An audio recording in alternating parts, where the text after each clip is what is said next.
বলতেছে, ও আমার প্রিয় মুসলমান ভাইরা, যারা নাকি কোরবানি করে দুনিয়ার এই সব কিছুকে উপেক্ষা করে আল্লাহর সন্তুষ্টির জন্য আপনার সন্তানকে কোরআনের জন্য করেছেন, আপনার সন্তান যদি মাদ্রাসাতুত তাকওয়া জামিআতুত তাকওয়া কোন মাদ্রাসায় পড়তে পড়তে পড়তে পড়তে যদি হাফেজ কোরআন হয়ে যায়, রাসূল বলেন, মান ক্বাল কুরআন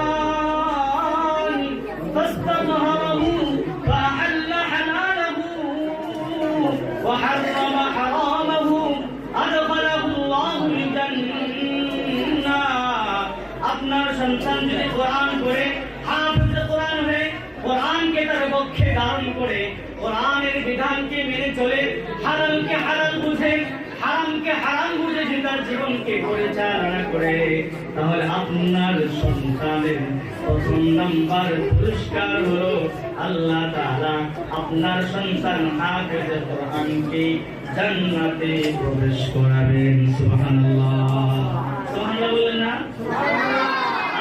সুবহানাল্লাহ। আমার ছেলে মেয়ে আছে, আমার এক ছেলে এক মেয়ে, আমি বুঝি আমার ছেলে যেরকম সব অভিভাবকের এরকমই।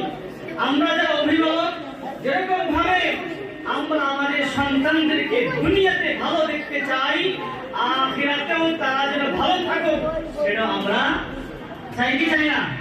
এই জন্য রাসূল আমাদেরকে সান্ত্বনা দিচ্ছেন, আমাদের যারা অভিভাবক, আপনারা যদি আপনাদের সন্তানদেরকে মাদ্রাসায় ভর্তি করান, হাফেজ কোরআন হয়ে যায়, তাহলে আল্লাহ তাআলা দুনিয়াতে তো সম্মান দিবেনই, আল্লাহ তাআলা আপনার সন্তানকে জান্নাতে প্রবেশ করাবেন। জান্নাতে, এটা হলো আপনার সন্তানের পুরস্কার।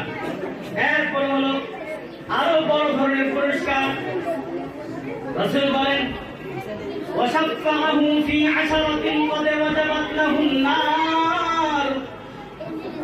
আল্লাহ তাআলা আপনার কলেজার টুকরা সন্তান, যাকে আপনি আল্লাহর কোরআনের জন্য করেছিলেন, সে হাফেজ কোরআন হয়েছে, এই হাফেজে কোরআনের উসিলায় কাল কিয়ামতের কঠিন থেকে কঠিন সময়ে এমন 10 জন জাহান্নামী, যাদের নামে জাহান্নামে যাওয়া ওয়াজিব হয়ে গেছে, এরকম 10 জন জাহান্নামীর পক্ষে সাক্ষী দিয়ে সে জান্নাতে যেতে পারবে। সুবহানাল্লাহ।